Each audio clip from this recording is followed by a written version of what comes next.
क्या हम एक साथ खेलेंगे? क्या आप भूत की कहानी हनको-सान शौचालय में जानते हैं, जो जापानी बच्चों के बीच प्रसिद्ध है? इस बार मैं एक ऐसी लड़की के भूत का परिचय देना चाहूँगा, जिसके बारे में अफवाह है कि वह जापान के सभी क्षेत्रों के प्राथमिक विद्यालयों में दिखाई देती है। यह कहानी मैंने अपने रिश्तेदारों से सुनी है।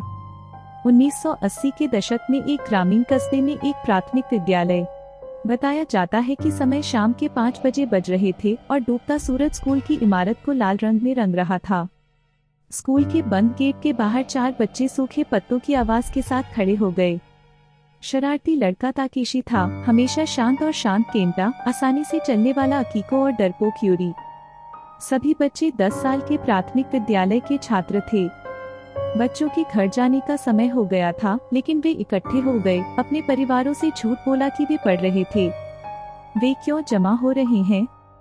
यह हनाको-सान से मिलने के लिए है, जो इस परित्यक्त स्कूल में उपस्थित होने की अफवाह है।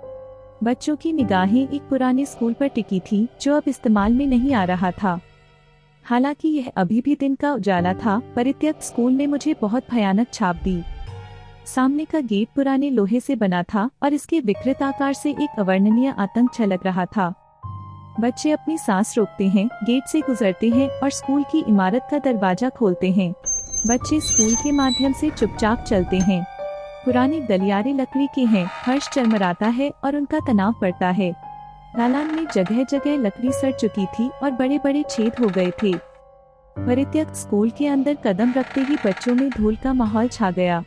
वे एक मंद रोशनी वाले हॉलवे से चलते हैं और एक कक्षा में घूरते हैं जो कभी बच्चों से भरी रही होगी। फर्श पुरानी पाठ्य पुस्तकों, पेंसिलों और ब्लैकबोर्ड इरेजरों से अटा पड़ा था, जो कई साल पुराने थे। बच्चे एक दूसरे से एक शब्द कहे बिना स्कूल की इमारत का पता लगाते हैं। आखिरकार वे स्कूल की तीसरी मंजिल पर पहुंच गए। कहीं से पानी की बूंदों के आने की आवाज से तनाव बढ़ गया।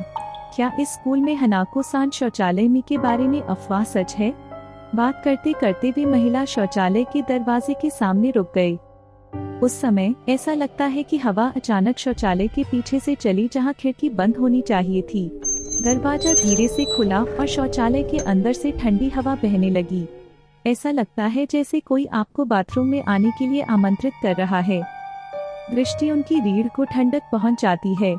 उन्होंने एक दूसरे को देखा और बाथरूम में कदम रखते ही हिम्मत जुटाई। महिला शौचालय के अंदर थोड़ा गंदा और टूटा हुआ शीशा और हाथ धोने की जगह थी। दीवार के साथ 5 निजी कमरे पंक्तिबद्ध हैं। पीछे से तीसरा निजी कमरा अफवाह वाला निजी कमरा है। हनाको-सान से कैसे मिलें? ऐसा कहा जाता है कि स्कूल की तीसरी मंजिल पर लड़कियों के बाथरूम के दरवाजे पर 3 बार दस्तक दें, पीछे से तीसरा कमरा और बाहर बुलाओ। पीछे से तीसरे निजी कमरे में जाते हुए बच्चों ने एक दूसरे को देखा। जैसे ही उनका डर बढ़ता है, ताकेशी अपने साहस को बुलाता है और निजी कमरे के दरवाजे पर 3 बार दस्तक देता है और पूछता है, हनाको-सान, क्या तुम वहाँ हो? वे अपनी सांस रोककर सुनते हैं, लेकिन कोई प्रतिक्रिया नहीं। केंटा इसके बाद कोशिश करता है, लेकिन ऐसा लगता है कि कोई प्रतिक्रिया नहीं है। आखिरकार यूरी ने इसे एक कोशिश देने का फैसला किया, यह सोचकर कि यह वैसे भी एक अफवाह थी। यूरी फिर दस्तक देने की कोशिश करता है। जिस क्षण उसका नन्हा हाथ दरवाजे को छूता है, अचानक बाथरूम में शोर सुनाई देता है। वे एक दूसरे को आश्चर्य से देखते हैं। उसके बाद अकीको ने धीमी आवाज में पूछा, हनको-सान, क्या तुम वहाँ हो? हाँ।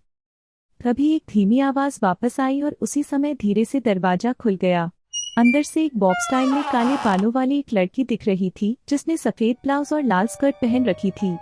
उसकी त्वचा पीली थी और वह बेजान लग रही थी।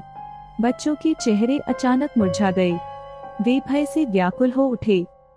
हनाको बच्चों के पास जाती है।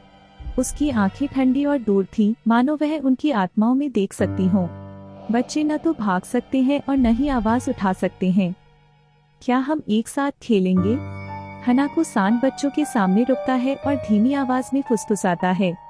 उन शब्दों ने बच्चों को और भी भयभीत कर दिया। वे अच्छी तरह जानते थे कि इस बंद स्कूल में खेलना उनके लिए विपत्ति लेकर आया है। बच्चे भाग गए।